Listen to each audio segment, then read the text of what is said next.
what's up, Flesh and Blood fans? Today we're going to be covering Dorinthea, one of my OG favorite decks. One of the decks that I started this channel with a long time ago. I used to do ninja content and warrior content, and now we're back to the warrior content. And I got a fully upgraded list for y'all today. This is the list that I currently play in CC. I'm kind of happy with it. I have a lot of decent matchups. Of course, the Icelander matchup is still very difficult. However, this deck does have the benefit that you can just attack with your weapon for 3 and then start pumping a bunch of stuff on top of that, forcing Icelander to be a little bit more on the defense. And yeah, you're not really gonna get that second swing in most of the time, but well, that's just the way it is. And you're also not going to be building up the counters with the Dawnblade. That's why now we run the Jubil Spellbane, which has very nice Spellbane X tokens that can throw off the momentum from Icelander a little bit, which I'm quite happy about. So for the loadout, we pretty much have the Fiendal Spring Tunic. This one is purely here for the Icelander matchup.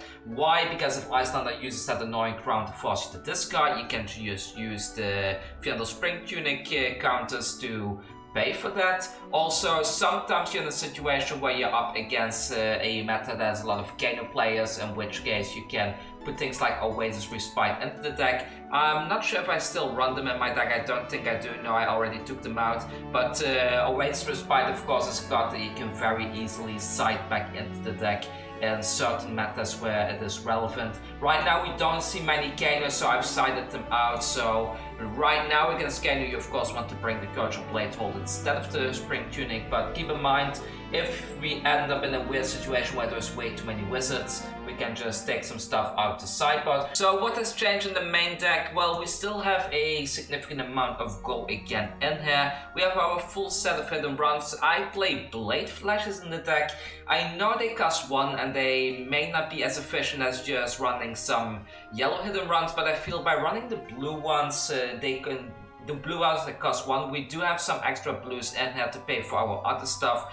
Glistening Steelblade, of course, is a no-brainer. When you put this thing down, they really need to block hard. But we have a very fun combo in this deck, and that is when you play the Glistening Steelblade. They, of course, are gonna throw the whole hand in front of it, but then you follow that up with a Twinning Blade, of which we run 2 copies in the deck, and well, theoretically 3 copies if we consider the Singing Steelblades as well. And what you do then is you Twinning Blade the attack without pumping it at all.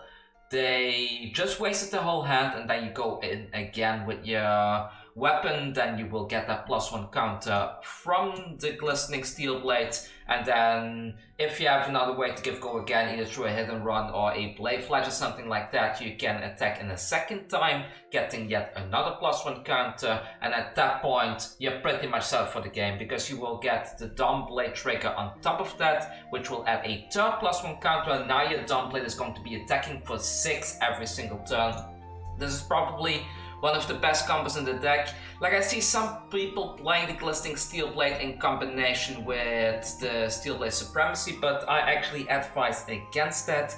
Yes, the card advantage is great after Steelblade Supremacy, but you're better off just saving this one for the next turn when you actually have your abundance of counters. Just put it in your arsenal and then plunk this one down, attacking it with your Dawnblade for 8. And an 8 attack is hard to block, really hard to block. It's very easy to give it a +3 pump and then probably having enough to go over whatever the opponent is equipping with, even if they put equipment in front of it, because of course we have the new Dynasty card Puncture. This card is amazing, and I think this card by itself is probably the reason why Dorinthea is now competitively viable again. Of course, it was already viable in the Prism meta, because there wasn't as much Prism available, as much Prism around, and Dorinthea had a lot of decks to prey on. But I think right now, because we're in a very aggro meta with decks like Dashfly, Briar, that Dorinthea can kind of shine again. She still has a very dead matchup against the Guardians, of course. There's no way around it.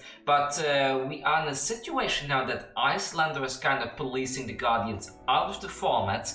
The aggro decks are abundant. We have things like Dromai trying to counter the Dorinthea matchup, and Dromai is a very good matchup for it, because we can attack the dragons to get +1 counters on the Dawnblade. That right now, maybe Dorinthea is one of those hidden gems anti-meta pick, so if you want to play this deck, now is probably the right time to pick it up, because all of the cards in here, they are so cheap right now. Like, I have a Brave Watch Braces for sale, for example, over on Card Market, and I think that thing is like €80 now. If you pick up an Italian version of it, you pay like €40 for a Brave Watch Braces. For my American friends, that's like a euro and dollars equally about the same price. So when I say €40, it's basically almost the same as $40. So you could even just get yourself a foreign copy of this card, because the activated effect is actually quite simple. If your attack has hit,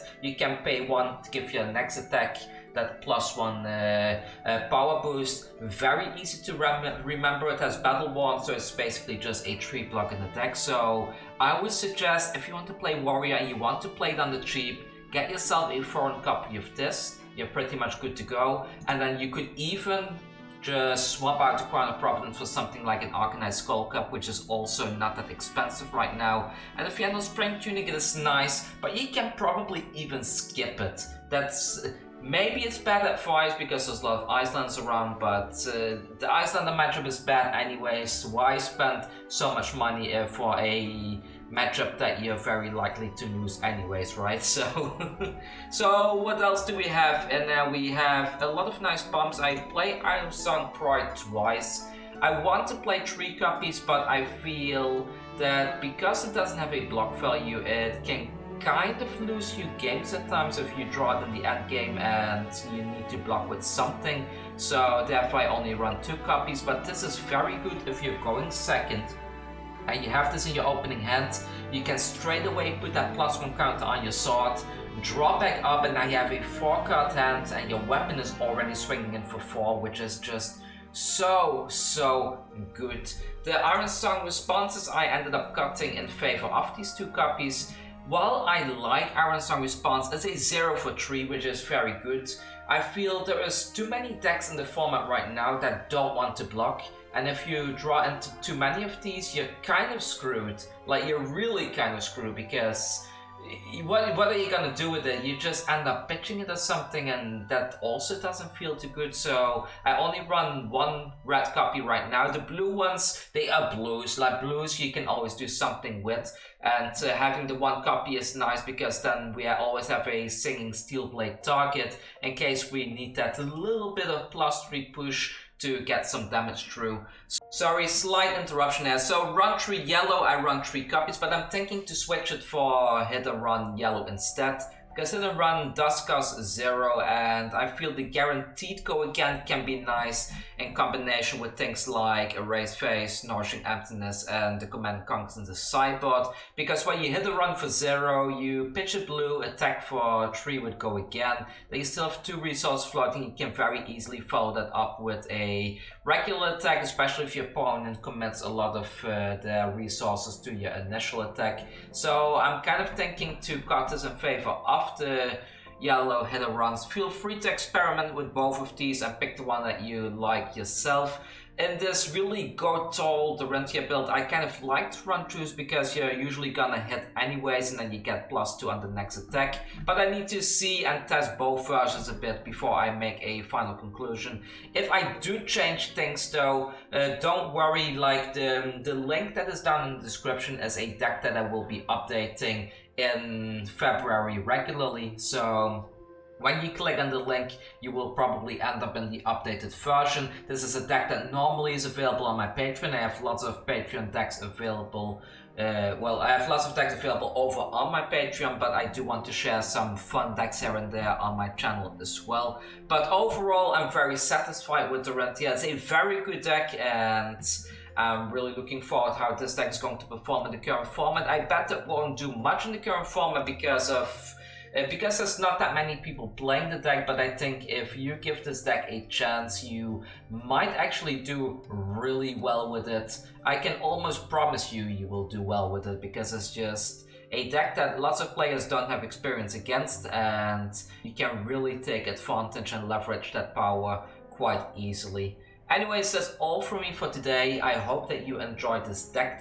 If you want to support me, please hit that subscribe button, the like button, and leave a comment down below. And if you want to support the channel financially, there is also a Patreon link down in the description where you have even more decks available to you that I update regularly. I think I put like a bunch of decks online every 1 to 2 weeks or so it might be worth checking out.